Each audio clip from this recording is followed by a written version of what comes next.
የጉራጌ ምድር ውበት ጀፎረ። በዚህ ስፍራ ተፈጥሮና ተለምዶ ተሰባጥሯል።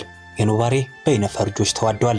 ይህን ለእይታ ማራኪ መንፈስን በሐሴት አርኪ በተመስጦ ቀልብ ወስዋሽ ትሩፋተ ብዙ ለምለም ቀዬ ዘመነኛ ጥበበኛ መሐንዲስ አልቀየሰውም። የዘመናችን የአካባቢ ስነ ውበት አልተጨነቀበትም። የምትሃተኛ ኪነ ህንፃ ባለሙያ የዝነኛ የገጸ ምድር ንድፈኛ ውጤት አይደለም። የስርዓተ ምህዳር ሳይንቲስቶች አሻራም አላረፈበትም። ስሪቱም መሰረቱም ትዕምርቱም የጥንት የጠዋት ነው። የሀገር በቀል ዕውቀት ጥበብ ማሳያና ምዕተ ዓመታት የተሻገረ የትውልድ ቅርስም ውርስም ነው።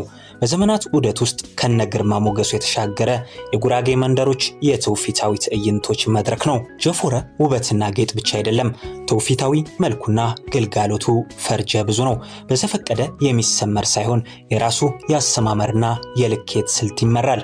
እናም ጀፎረ ተራ ጎዳና ሳይሆን የአካባቢው ተወላጆች ከልጅነት እስከ ዕውቀት ማንነት የሚቀረጽበት የህይወት ጎዳና ሁለንተናዊ መልህቅ ነው። የጉራጌ ማህበረሰብ ተናፋቂው የመስቀል በዓልን ጨምሮ የወል በዓላት ይዘከሩበታል። ለቀዩ ተወላጆች ውበትም ህይወትም ነው። ጀፎረ ለማህበራዊ ትውፊቶች የክዋኔ ስፍራ፣ የበስራትም የመርዶ መንገሪያ፣ የሰርግና የተስካርም ሁነቶች መከወኛ፣ ጥቁር እንግዳ መቀበያ፣ ሰንባች እንግዳ መሸኛ፣ እረኞች ከብት የሚወስዱበትና የሚመልሱበት የወል ሀብት ነው።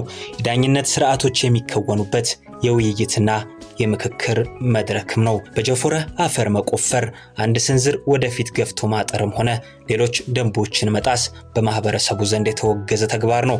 ለጉራጌ ማህበረሰብ ሁለንተናዊ የሆነው ጀፎረ ከዚህ መልክና አገልግሎቱ ባሻገርም ለጽዱና ጤናማ አካባቢ መፈጠር እንደ አብነት ይወሰዳል። ይህን ለዘመናት ተጠብቆ የቆየ ውበት ለትውልድ ማስተላለፍ የሁሉም ኃላፊነት ነው።